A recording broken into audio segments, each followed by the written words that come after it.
Okay, that is good. Yan. Papasalamat po tayo. Dati tayong dapat ipagpasalamat. Um, One week na dumating, glad for the day of the Lord. Amen. Ang araw po ay gawa po ng ating Panginoon. Kaya dapat magsaya po tayo talaga.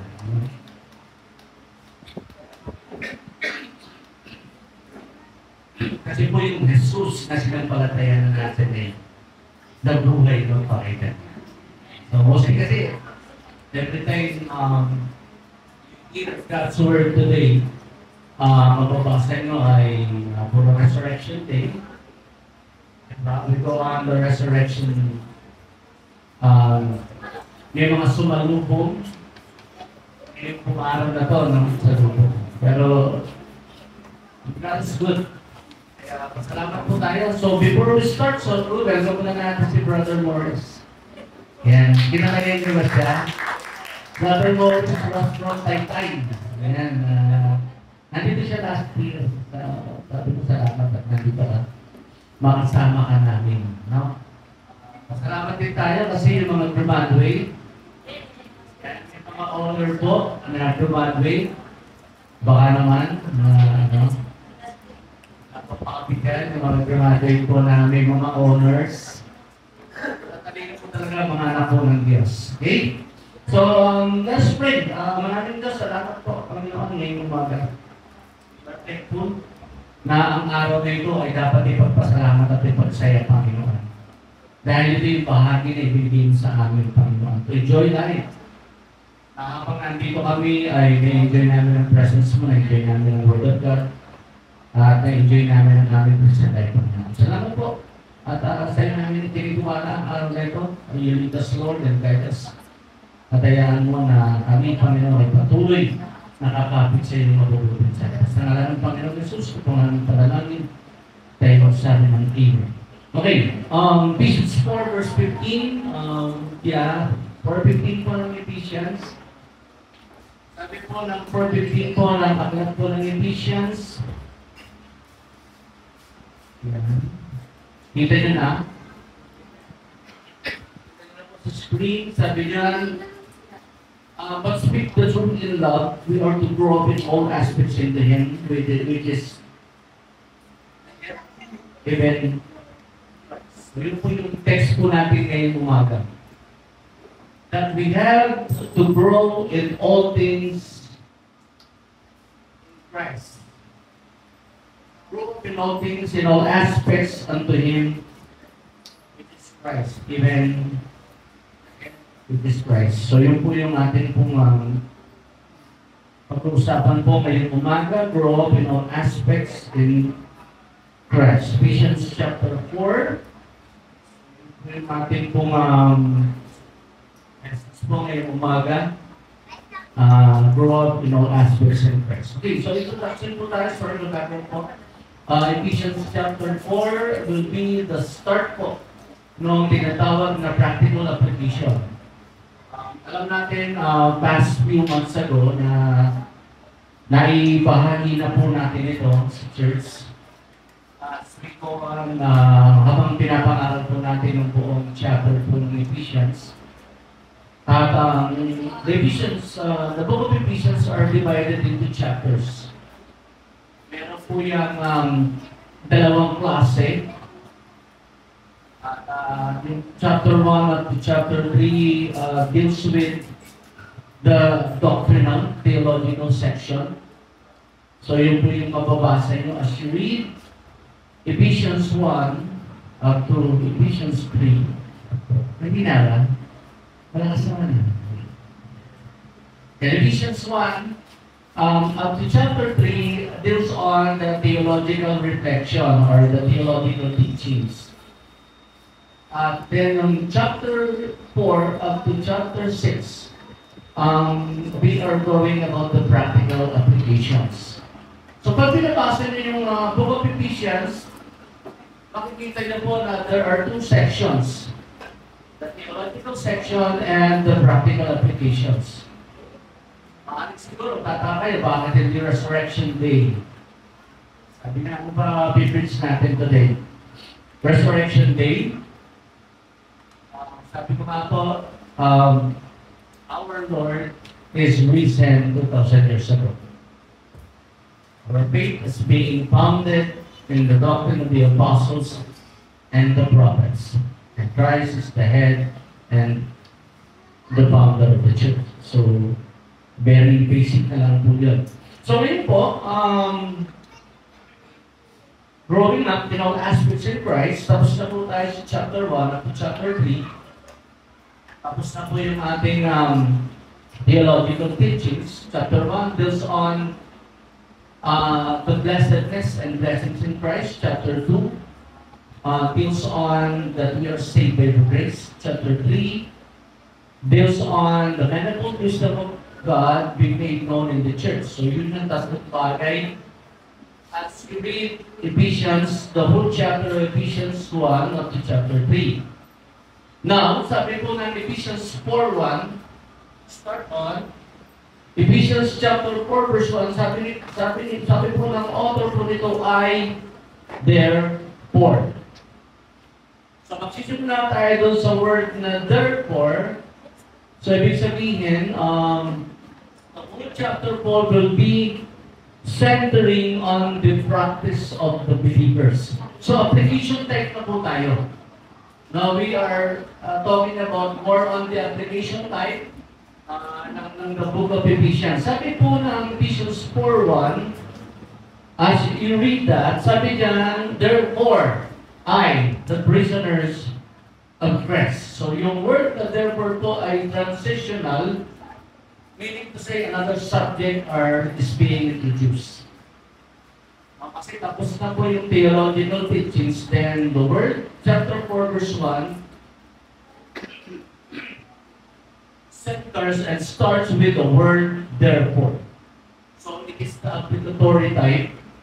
So ang pag-uusapan po natin is more on the application na. Okay? Lahat ng napag-aralan ng chapter 1 up to 3 then are applied in chapter 4, chapter 5, and chapter 6. Respectively. Okay. So, sino po ang author? Alam natin, Paul is the author of the Ephesians and being founded, the church of the Ephesians. And first, being gathered by Aquila and Priscilla. In 2 years, Paul started the Ephesians church, and lately it has been handed to a young pastor named Timothy. Alam po natin that Ephesians, Colossians, and Philemon is a prison's epistle. So yung letter na ito written when Paul are in prison. Okay? So yun po yung mga slight introductions po yan. And then we go on the practice of the believers. Applicatory type na po tayo. The main subject or the recipient of this verse is a combined Jewish and Gentile believers in the book of Ephesians. So yung Church of Ephesians are a combined members concerning the Jew and the Gentile. Okay, so yun yung makikita nyo po na audience po nung tinatawag na the book of Ephesians, and then we go on the practical applications of that. So tatlong structure po. Tatlong bagay ang pag-uusapan po natin. Number 1 is the unity in the body of Christ. Number 2 is the unity in the body of Christ in verse 1 up to 6. Verse 7 up to 16, we will talk about the diversity of gifts and the purpose of the ministry. Yan. Tapos, the third structure will be in relation to the former life natin. Yan po ay mababasa natin in verse 17 up to 32. So, tatlo yung bagay na pag-uusapan po natin. We will start on the unity in the body of Christ. Sabi po ng Ephesians 4:1, I therefore the prisoners of the Lord entreat you to walk manner worthy of the calling in which you have been called. So, yung sinasabi po ni Paul, sabi ni Paul, I therefore the prisoners of Christ. So, i-introduce ni Paul yung sarili niya as a prisoner of Christ. So, ibig sabihin, Paul is not claiming that he was the prisoner in Rome.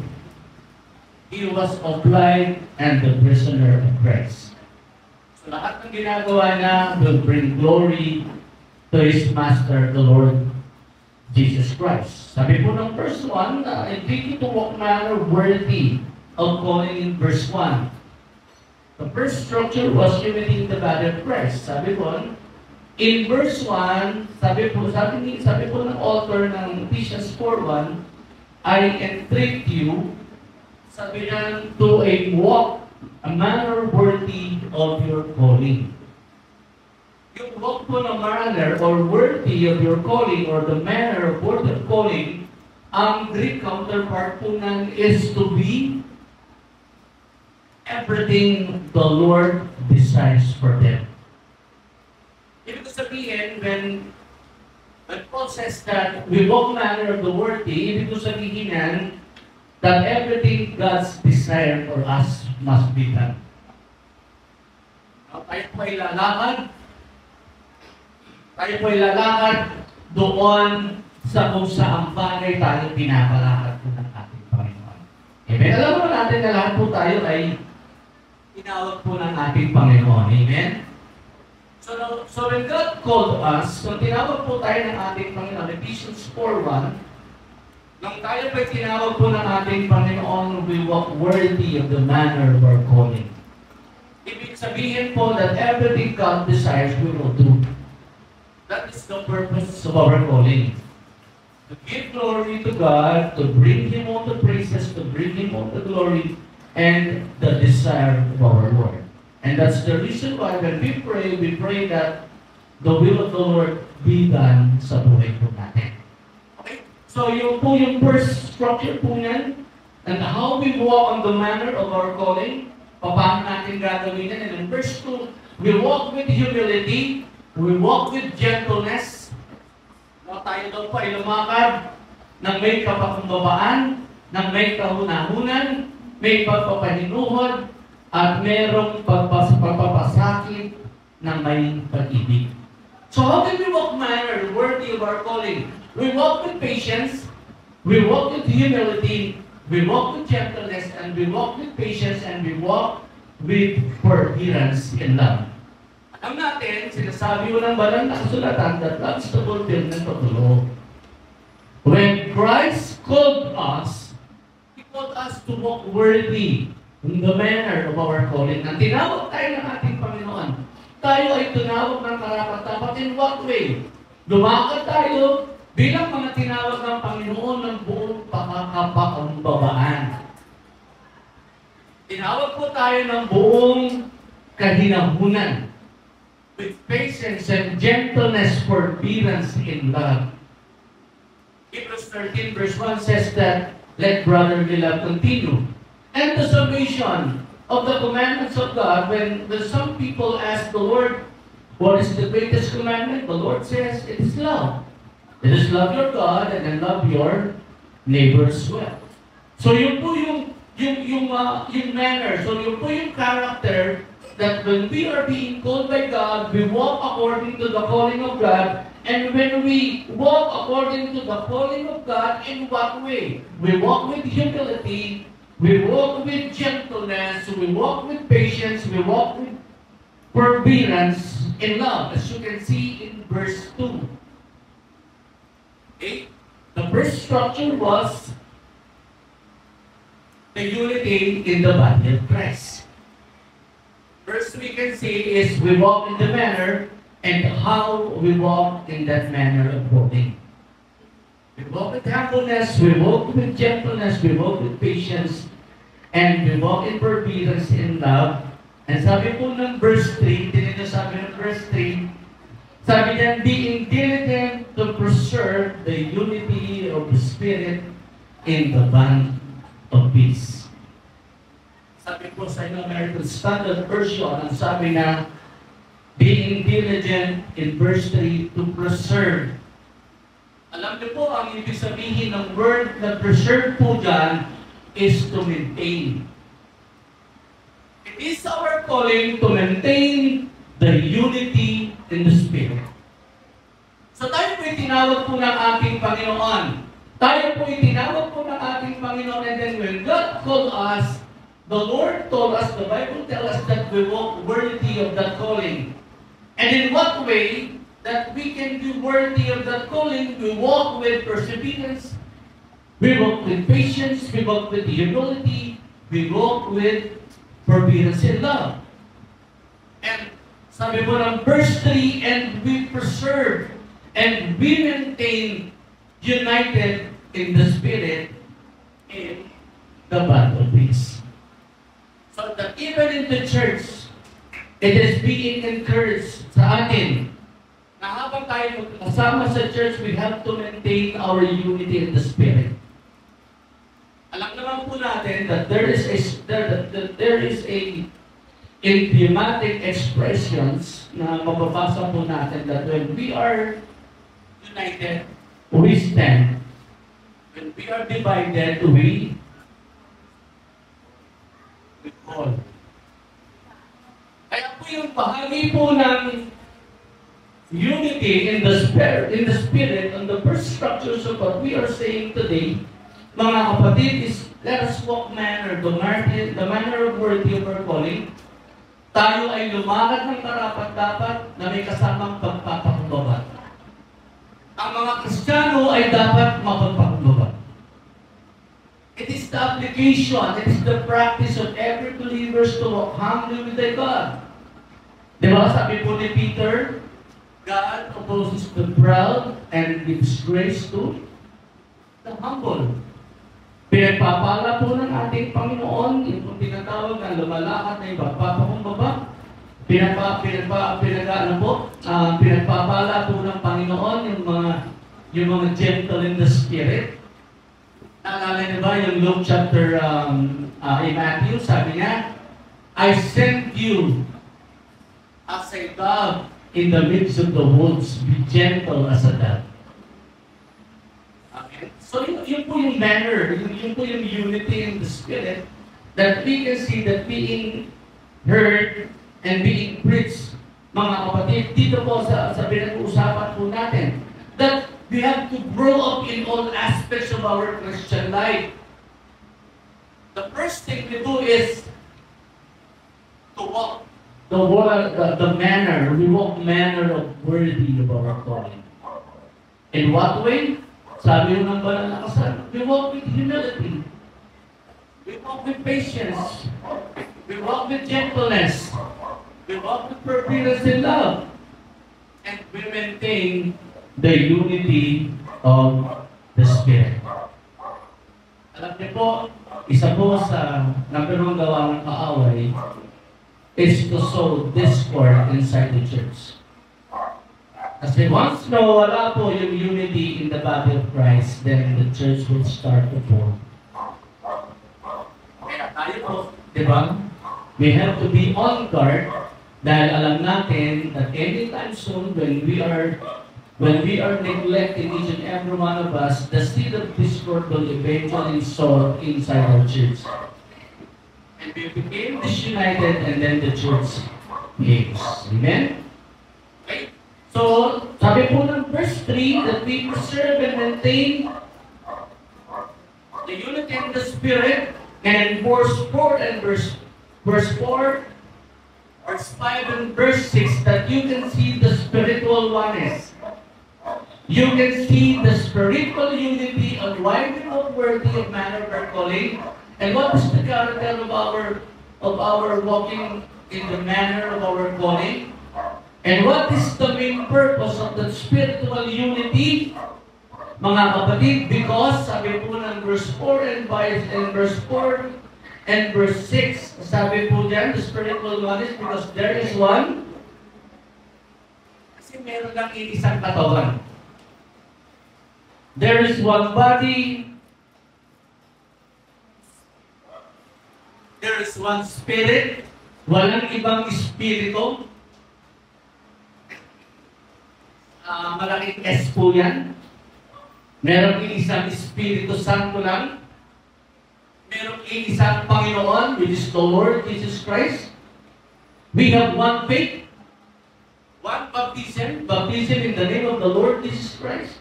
Sabi din, and we have one God that fills all in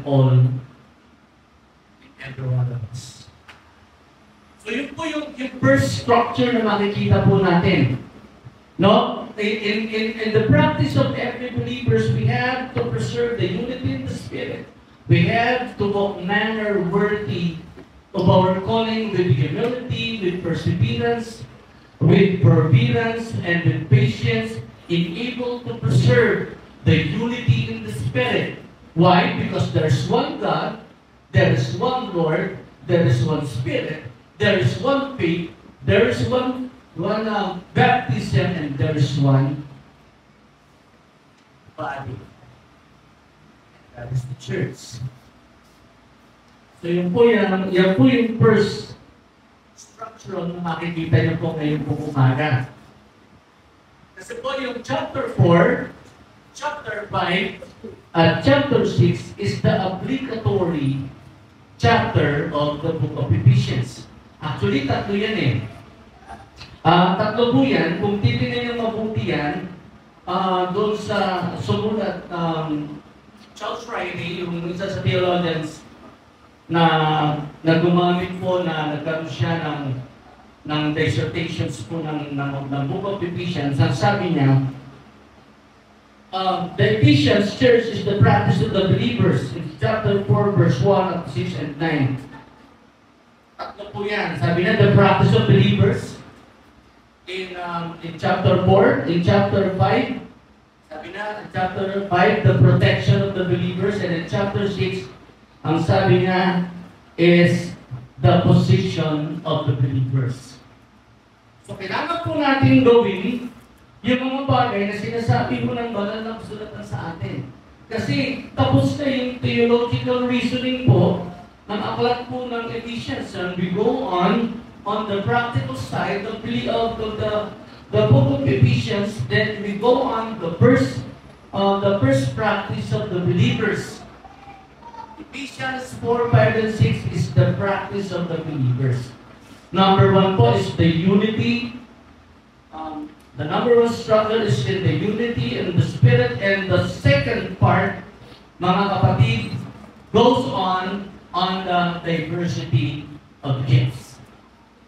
So yun po yung second part po, mga kapatid, ng practices of the believers na makikita nyo po at mababasa nyo. Second structure will be on doon po sa tinatawag na diversity of gifts and the purpose of the ministry. The first one will be the unity in the Spirit. You walk worthy with that. You walk humbly, you walk with patience, you walk with forbearance, and you maintain the spirit of unity because there is one God, there is one faith, there is one baptism, there is one Lord, there is one Spirit, and there is one God. The second part po niyan, you will see on the diversity of gifts and the purpose of the ministry that we are applying right now. Sabi po ng verse 7, kung titignan niyo po yan, Ephesians 4:7, but to each one of us, grace was given according to the measures of Christ's gift. In verse 8, ang sabi ng, therefore, when He ascended on high, He led captives, a host of captives, and He gave gifts to men. So makikita po natin that the second obligatory type po ng Ephesians chapter 4 centers on the diversity of gifts. We must remember, o tandaan po natin mabuti, that when we receive Christ, gifts has been given unto us. Tinan mo yung katabi mo. Yan, tinan mo siya. Yan pong katabi mo ay gifted by God. Talented po yan because sabi po ng aklat po ng Corinthian, the Holy Spirit gave gifts. So may gifts ako as a pastor and a preacher. I don't know kung ang katabi mo kung ano ang gift niya. It is either a song leader, a teacher, an administrative, or the ministry of health, the ministry of healing, and so on and so forth. Napakarami pong gifts po na yan. But each and every one of us, sabi ho ng banal na kasulatan, but God, according to His grace, gave us gifts. Remember that inside the body of Christ, hindi ho tayo pare-parehas ng gifts. Huwag niyo pong kakalimutan yan. Meron pong diversity of gifts. Ang gift ko po ay hindi niya gift. It is either also na yung gift nyo, hindi ko naman gifts. Maaring I am intent on the pastoral ministry, maaring kayo ay sa pastoral care.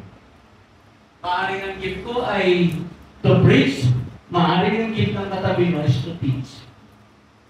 Mga kapatid. There are different kinds and different diversity of gifts even as the Spirit gives.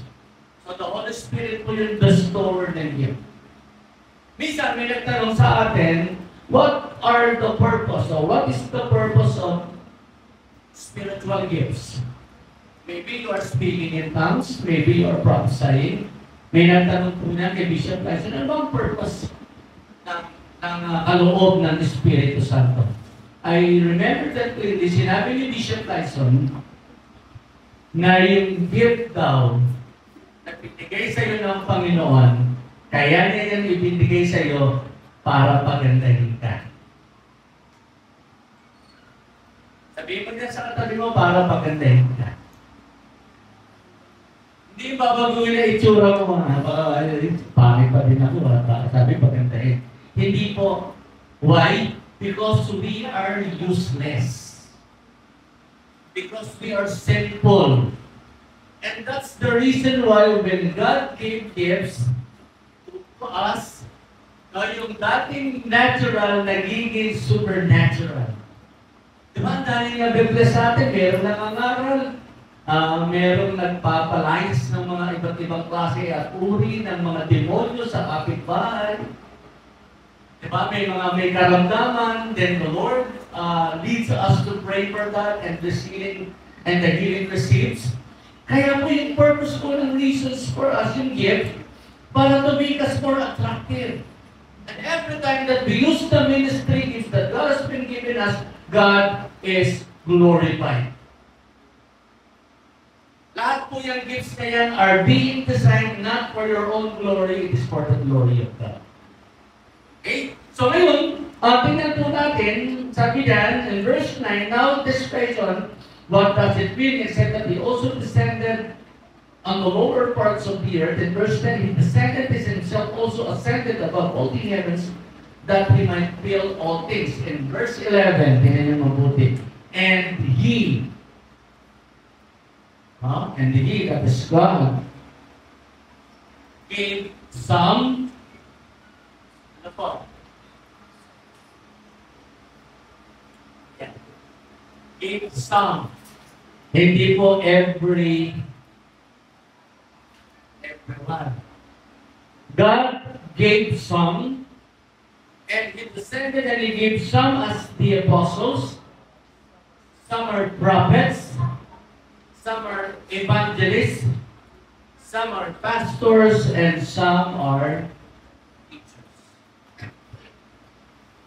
So ibig sabihin, in Ephesians chapter 4, you can see the fivefold ministry given.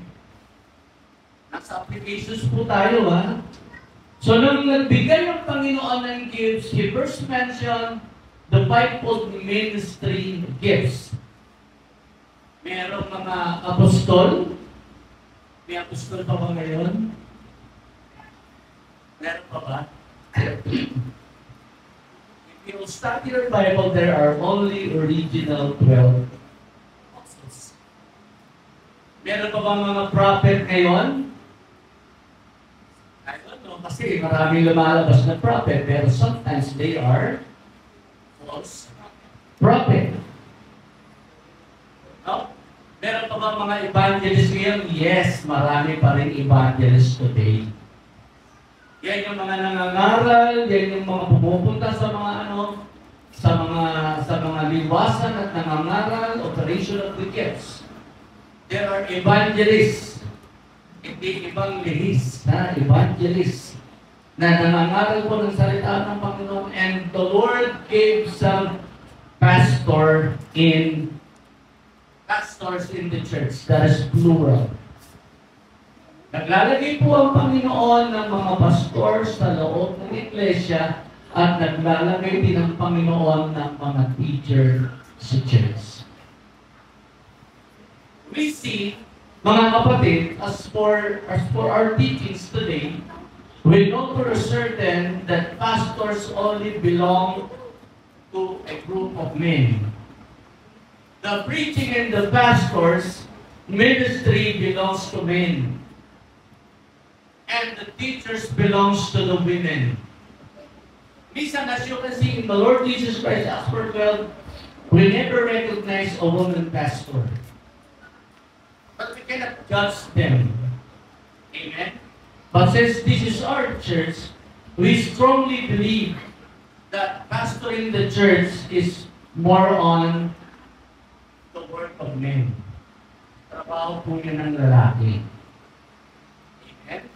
So yung mga teacher po sa church are being also ordained by God to teach God's Word. And they are pastors and teachers. Okay, so based on that, we have the diversity of gifts and the purpose of the gift. Structure number 2, you can see the purpose of the gift. How can we apply? O paano ba ina-apply yan ng diversity and purposes of gifts?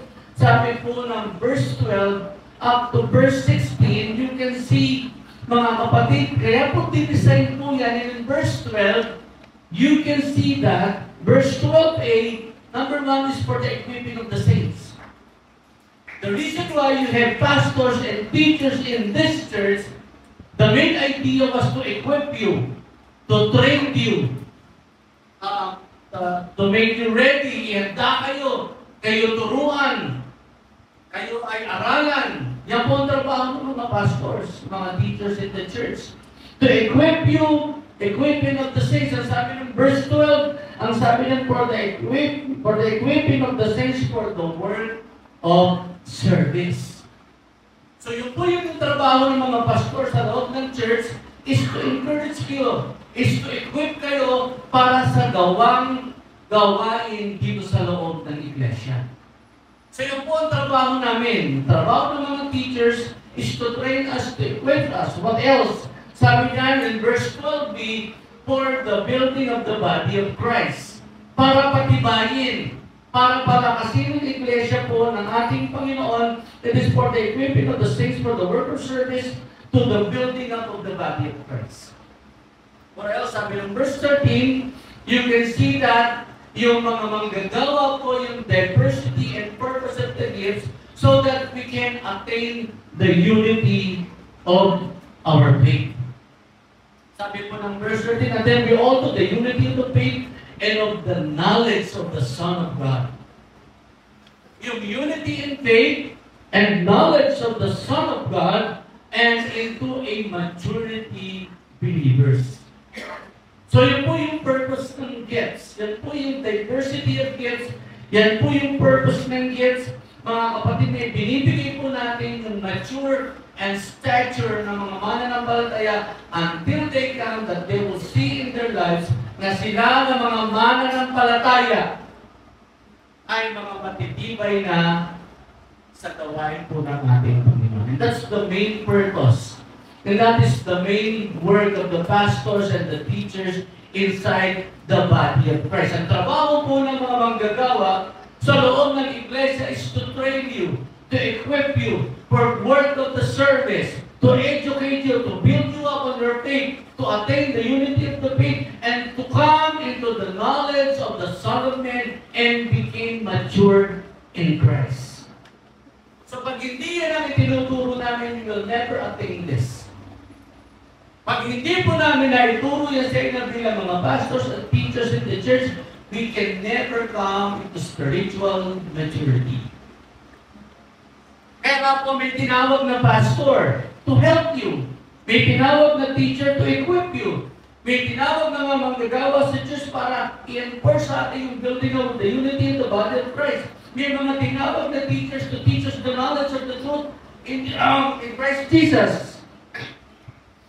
So that the main purpose, para lahat po tayo, sabi po ng verse na binabasa natin, that we can grow up in all aspects in Christ. Lahat tayo ay lalago sa lahat ng aspeto ng ating pananampalataya because of the diversity of gifts and the purpose of the gifts in the ministry. Kaya po yung mga pastors po natin, nagtuturo po sa inyo, tinitrain po kayo, meron po tayong Sunday school. May Sunday school po tayo every Sunday. Satisfying to see that yung interest po natin in learning became slower and slower and slower. Di ba? Sometimes we have to be equipped. Sino magtuturo na sa inyo? Hindi yung mga pastors, mga teachers ng church. Kung maghahanda, yung mga pastors at teachers inside the body of Christ, and yet, the body of Christ, wala silang interest, they will never learn. Hindi kayo matututo. Kasi ayaw nyo mag-aral. Amen? So yun po yung purpose kung bakit may pastor, may teacher, may gifts, to equip the church. Pero kung walang pastor na magtuturo sa inyo, para tayo mga ganoon. Just like Wave. Yung mga sumunod po na verse, para hindi tayo maging mga bata na kung saan nang dinadala at inaagos ng sari-saring turo. Dapat tinuro sa inyo, ganito gawin natin. Sabi mo ng verse 14 na say, so, we are no longer the children tossed here and there by winds and carried about every wind and doctrine. Ang daming maling doktrina ngayon. Pag hindi kami nagturo ng tama, maliligaw ako, maliligaw din kayo. Pero pag hindi kayo nag-aral, ano mangyayari? The main reason why pastors and teachers are in this church to teach us and equip us. Para hindi tayo maging ganoon, para mga bata. 40 years na yung church. Dapat marami na magagaling po sa atin or well-trained believers. Amen? Sabihin mo na sa tabi mo, umiti ka naman. Para hindi na mga tabang ibigin na tabi mo. Ang daming maling doktrina. There are numerous wind and false doctrine in Facebook, in YouTube. At alam ko, nababasa niyo, nakikita niyo yun. Pag hindi tayo nabiling maingat, yung wind of doctrine na yan will emergently immense unto us, and then we question the validity of God's word, and then we fall in error.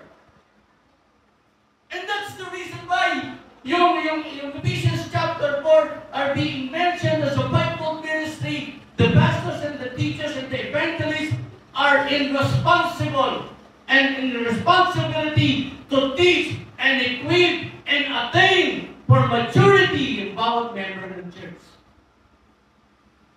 Question is, minsan, wala po tayong desire to learn. Amen? Masyado tayong mass every Sunday. Okay na yung Monday, okay na yung Sunday. For 45 minutes of preaching, and sometimes 1 hour. What if hindi nakapaghanda yung pastor nyo? E di pinakbit na kinain nyo ngayong araw na to? What if ang pastor nyo dilata lang ang binuksan at hindi nag-aral? What will you learn from this church? Nothing! Amen? At pag wala tayong natutunan para tayo mga bata, nag-hapay-hapay na gano'n. Our faith is unstable. Because of the pulpit ministry is not healthy enough to train you and equip you. Amen po ba? Amen. Naintindihan po tayo. Every wind of doctrine and the trickery of men. Maraming mga pastor mandaraya.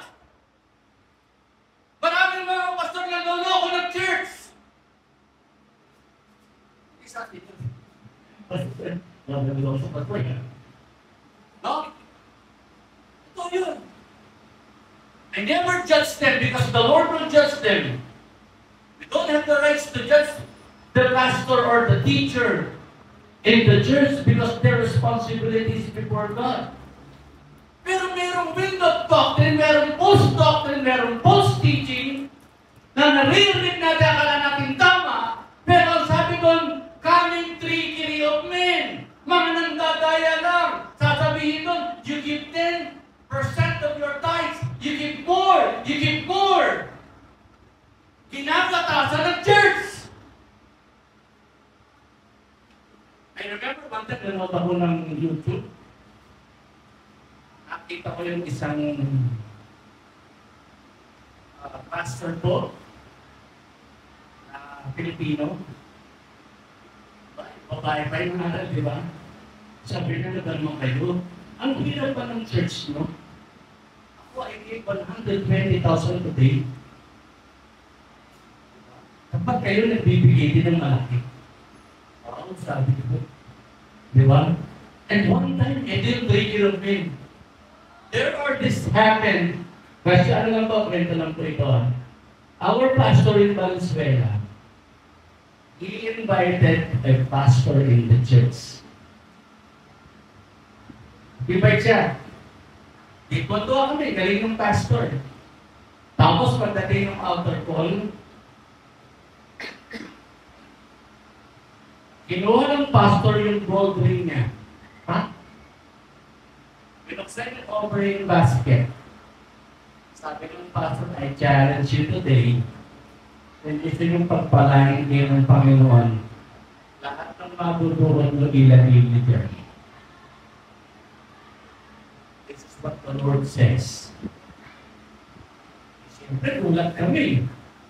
Naglagay ng 10,000, naglagay ng gold ring. Hindi po na si Peter Avila. Sige, tuwa-tuwa. At na-energization pin ko mga kapatid, mga tumayo. Hinubad ang ikaw, hinubad ang rilong, nilagay ko sa offering bag. Tinuot ang lahat ng pera. Nilagay doon. Tapos, lahat ng may mga mahalagang bagay nilagay doon. Wala pang sirbo ko nun lahat ng pera. Ang dami na ipon. Tapos alam na ginawa ng pastor, in-auction niya lahat ng nandun. At alaman namin one time, na ginamit na ngayon pastor to trick the church. At uwi na, pinaligtin yung pera niya, pinaligtin yung kanya. Yung mga kapatira naman, may mga nagbenta ng rilo, binili naman ang mga kapatira yung rilo. And that is trickery of men. Pandaraya. Ang dami mga kagawa po ngayon ang dadanya. Amen? Amen po ba? Naging biktima ba kayo doon? Kami biktima kami doon. And we know for certain na nalaman namin yung totoo na ginamit lang talaga siya. At pagod sila ng tulay, mas ito gawin mo to support kami. In what purpose? Para magkaroon ng pera ng church. That's wrong. Mali po din. And that is what the Bible says today. When you have your pastors and you stand on the solid ground of the Word of God, you will never be tricked by men. You will never be fooled by any pastors who stand in the pulpit saying that God will bless you. Hindi tayo magiging parang gano'n. Hindi tayo parang madadaya po ng maraming tao. At by craftiness and deceitful scheming. Amen? Deceitful scheming po yan yung mga pandaraya, yung mga panlilinlang na gawain. Remember one time, dumalo kami ng Bishop Conference of the Philippines. Pumunta kami ng Bigan. We stayed there for 5 days. Yung aming bishop, nagtuturo sa amin, you will gonna be blessed by God today. From Monday up to the last day of our ministry, you have to give more. So ginawa po ng bishop, nagbigay siya ng 10,000, mahigit. Nilagay sa offering bag every night na nag-ano kami. Tapos lahat naman na-encourage, may mga pastor tumatakbo. Tumupot, nilagay lahat yung pera niya doon. For 5 days, hinold up ang mga pastor. Mga pastor pa nandun ha. Eagle scheme. Alam niyo, one time, nung uwian na, ito na ang problema. Ang daming lumalapit sa amin. At ang sinasabi niya, Pastor, pwede ba akong humingi ng pamasahe sa iyo? Sabi ko, bakit? Kasi wala na akong pera na i-offering ko nila. Is that what God wants us to do? Yun po yung purpose ng ministry kids. To warn you, to equip you, and to give you a maturity in Christ. Mga kapatid, dahil nasabi ko lang, but speak the truth in love. We have to grow in all aspects in Christ. Dapat habang tumatagal tayo, lumalala ng pagkakilala natin kay Kristo. Mga kapatid, sa Panginoon, dahil alam natin that every stability we need today comes in Christ alone. No more, no less. And God's Word and in Christ, natin yung stability po natin. Kaya pa yung second part po ng growing in all aspects of Christ, the meaning of diversity of gifts and the purpose of the ministry gifts is well being given by God to train, to equip us, to warn us, mga kapatid, that they are post-teacher, so that hindi tayo parang nagiging bata, we came into the maturity. Mga kapatid, they never need to talk din na kahit magaling niya, kung mali ang aral niya, bakit natin tatanggapin? Right? Amin po ba? Ang galing ni Pastor, nakakatawa. O, natawa ka lang. Hindi ka na-encourage. Ang galing ni Pastor, ang lalim! Talagang mo sa ba? Naintindihan mo ba? Hindi, nalalim na ni Pastor. Amen? So that is the main purpose. My people are destroyed because of lack of.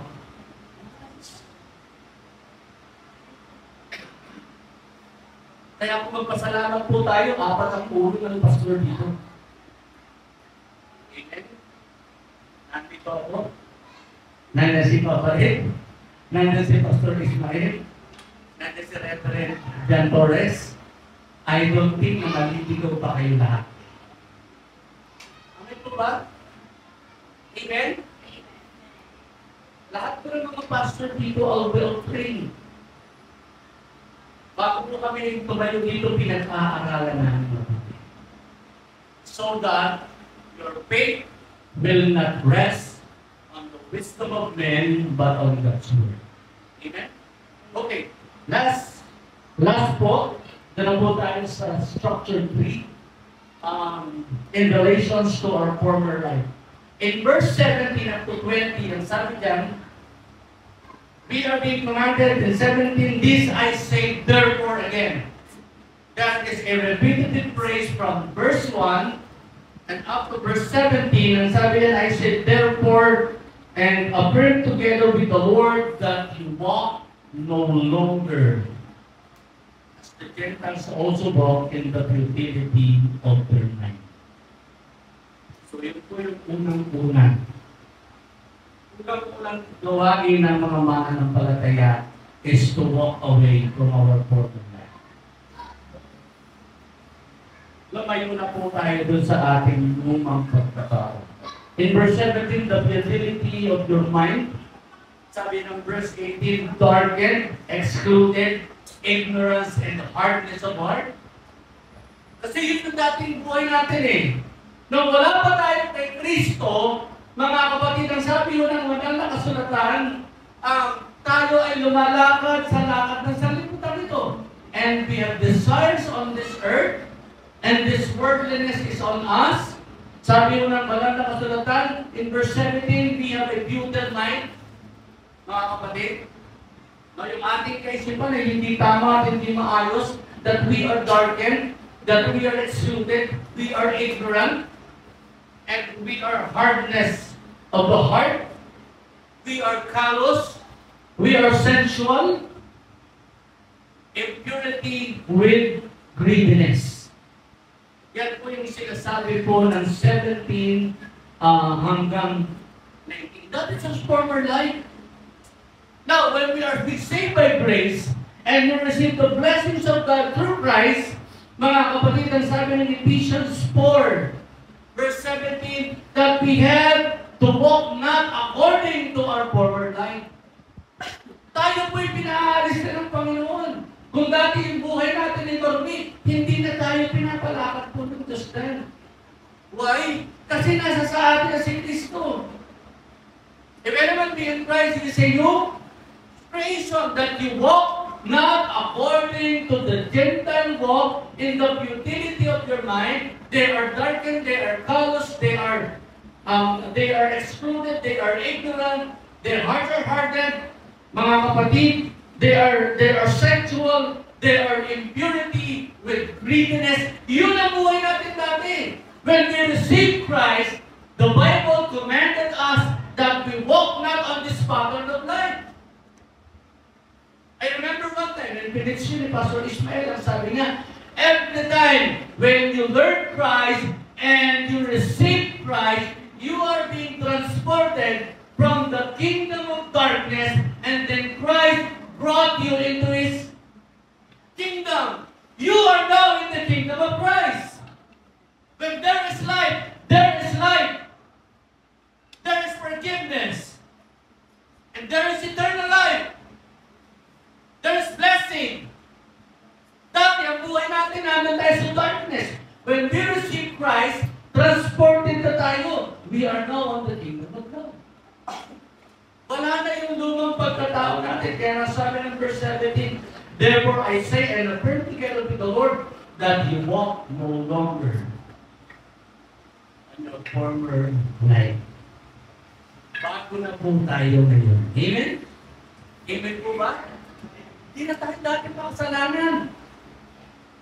Tayo po ay hindi na nabubuhay sa kasalanan. Hindi na way of life natin ang magkasala, but we are not saying that we never sin. But part of our life, hindi na po tayo nabubuhay sa kasalanan yan. Amen po? Amen po ba? Being darkened, sabi mo ng verse 19, being darkened, hardness of heart, callous, di ba? Alam niyo ba yung callous? Yung may kalo ng puso? Pag may callous ang paa mo, di ba? Tigas nun? Ang hirap pakpakin ng callous sa paa. So yun po yung sinasabi po ng dating buhay natin. Matigas pa tayo sa kalyo.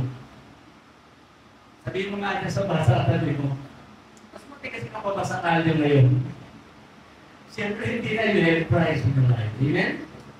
Amen po ba? Okay, new life in Christ. The last chapter, new life in Christ. The last, we have to take off our new walk in Christ. That we walk not according to the Gentile walk. And now, we walk in the new life in Christ. Ang sabi mo ng verse 20 and verse 21, ang sabi po dyan, you heard and taught in Jesus. Sabi po ng 21, lay aside the old self. Verse 22. Kung ikaw ay nakaka-Kristo na, you have to lay aside your old self. Dahil ang luma mong pagkatao na matay na yan. Yung luma mong pagkatao ay binago na ng Diyos. Pag yan po ay narinig nyo, yung kinanta ni Tricia Amper. Kinanta si Tricia Amper yan eh. Ngayon ako'y binago na. Bakit po ba ay binago na? Diba? Pagkanda ko ng kanta yun. But every time that Satan challenges your life, pag napakinggan siya po yung kanta na yan na ako'y binago na makikita yung kanta ni Tricia Amper na ang dati kong buhay ay binago na ng Diyos. Tayo po'y binago na ng ating Panginoon. Amen? Amen po ba that you lay aside the old self? Sabi ng verse 23, be renewed by the spirit of your mind. Sabi po ng 23. Be renewed by the spirit of your mind. Pasig nyo ba yan? Romans 12, 1 and 2, be transformed. Be renewed by the renewing of your mind. Every battle starts from the mind. Amen? But since we are in Christ, we have the mind of Christ. Amen? Sabi po ng verse 23 and verse 24, sabi yan, we have to put on Christ. The last applications is we have to put on Christ, to put on the new self which in the likeness of God, created in righteousness and the holiness of truth.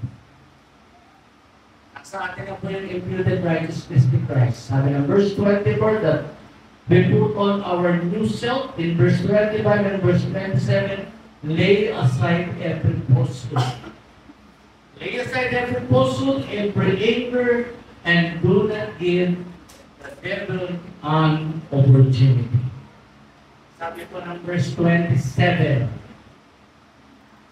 Yeah, sabi na, do not give the devil an opportunity. Alam niyo po ba yung verse na yan, that do not give the devil an opportunity? Have you ever imagined in Matthew chapter 4, when Satan tempted Jesus in the wilderness and he never succeed? What will be the final word? It is written. Nang tinalo po ng Panginoon ng demonyo on the wilderness, sabi ng Lord, it is written, yung huling verse na sinabi doon, and Satan left him finding an opportunity again. Ibig sabihin, hindi po tumitigil ang kaaway. 1 Peter chapter 5 verse 8, the devil sits like a roaring lion, seeks to whom he may. Ang target niya, si pastor, si teacher, si elder, at mga leaders ng church. Each and every one of us are being targeted every day. Targeted po every day ng kaaway. Diba? Nabipas po ang Holy Week. Tama po ba? Naramdaman niyo bang tinatarget kayo? Tinatarget tayo. Diba? Uy, sarap manood ng position ah. Tayo na lang, for out of curiosity. And kasi, ay, ganda ng position ah. At the back of our spirit, we know that it's wrong. Amen? Ano pa yung mga target na ginagawa ng kaaway po sa atin? The devil for the opportunity. Sino dito madalas gumamit ng phone? Taas ang kamay. Isa lang? Dalawa lang? Kayo, di kayo nagamit ng phone? Mostly, ano makikita nyo sa Facebook?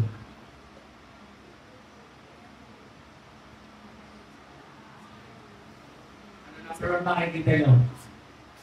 Number one ang makikita nyo, the opportunity of the devil is to put us in gamble. Yung gambling. Uy! Join ka dito! Lalaki pera mo! Ang laki na ng pera ko ngayon today! Nabibili ko na yung gusto ko! Nabili ko na yung bago kong bahay! Nakabili na ako ng iPhone 16 Pro Max! Nabibigay ko na! Sineswelto na ang mga magulang ko. Igit kung ikaw ay Kristiyano. You have to see and you have to understand and you have to discern that one of that scheme will be on the devil's scheme and he wants to bait you for that. Amen? Ang mag-scatter ka! Baka yung 50 pesos mo tumami. Amen? Kasi application type po tayo. Sabi ng banal na kasultan that we can lay aside everything that hinders us. Problem is, nandun sa social media mismo na binubuksan natin cellphone every day in and day out. Sali ka dito, malaki dito sa plane ko, and you will earn thousands, and you will earn thousands, and you will earn millions. Right? Tama po ba mali? Join ka dito, makakabili ka ng iPhone Pro Max. Subukan mo kaya ito. Diba? Napanood ko po yan, kaya ako pinag-i-ex ko yan. Because that is the door of opportunity for the devil himself. Siyempre, greedy. Di ba? Gusto mong magkapera, for the love of the money is the root of all. Patalang natin. Amen? Sabi ko ng banal na kasulatan, when we are in Christ, we have a new life in Christ. Sabi ng verse 25 and 27, we have to lay off everything that the devil has been given us every day. Favorite na tayo, di ba? Dahil sa ating pinapakita yung sugal na yun eh. At yet, ang totoo lang po, that's the reality. Ang daming Kristiyano na huhog dyan. Form of greed. When we are in Christ, we have a life from Christ. Sabi nga pa ng kasulatan that we lay aside that old life of greediness. Amen? Amen po ba? And sabi ng verse 24, that you put on, sabi ng verse 28, that you labor plenty with your hands. Sabi ng verse 28, and this, in verse 29, no unwholesome word, because we are in Christ, no unwholesome word will proceed from. Minsan sa sobrang galit natin nakapagbibitaw tayo. Minsan sa sobrang ano nang damdamin natin, we tend to make sin. Sabi na dapat no unwholesome word shall come out from your mouth. Sabi na, dapat yung makaka-edify na. Because we have Christ in our life. Sabi niyo matatanda that your word is like elevator. Tama ba?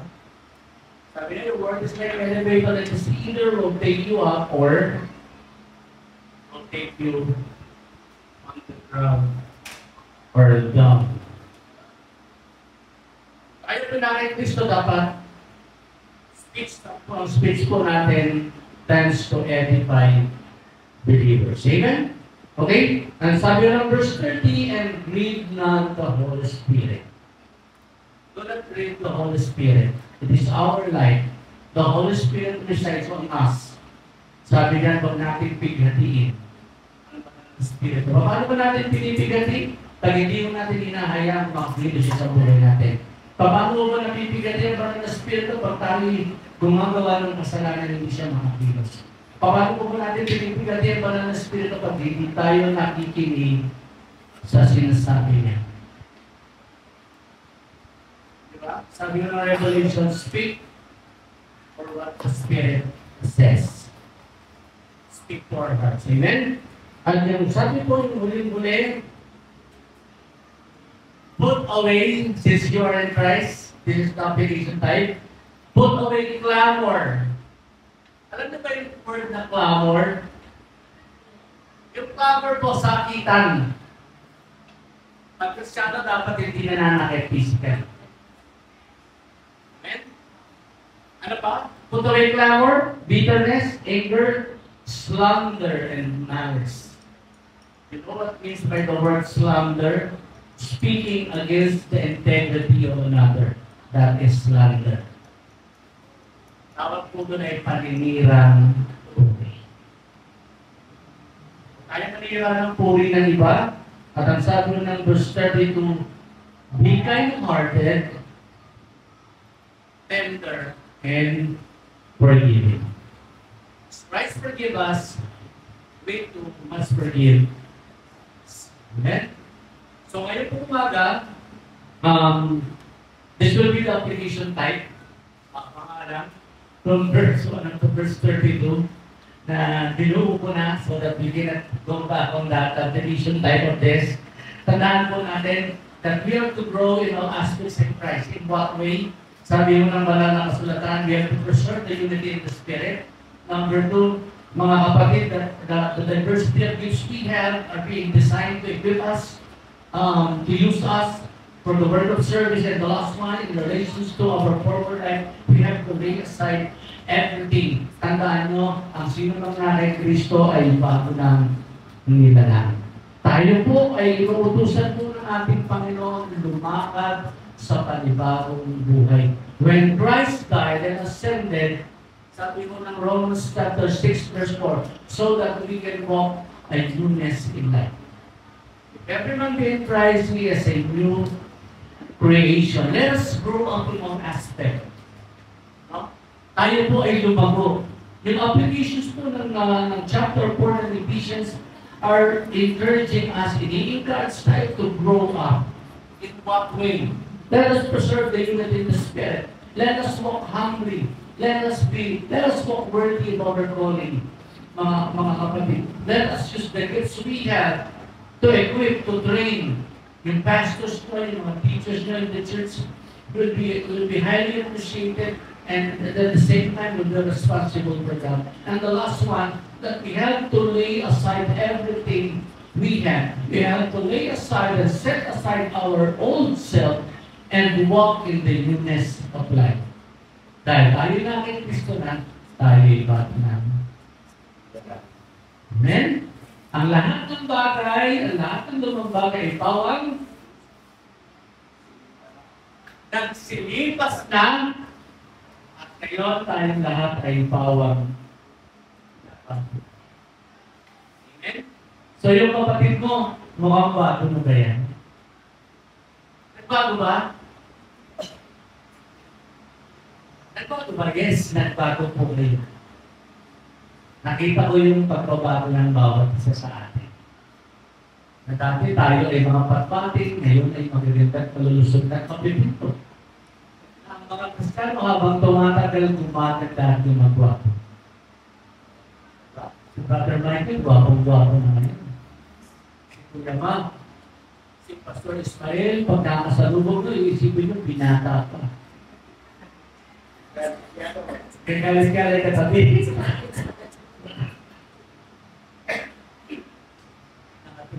Sige, subukan mo na. Diba? Pag nakita nyo si Pastor dyan, gwapong-gwapo, diba? Nakikita natin Reverend, talagang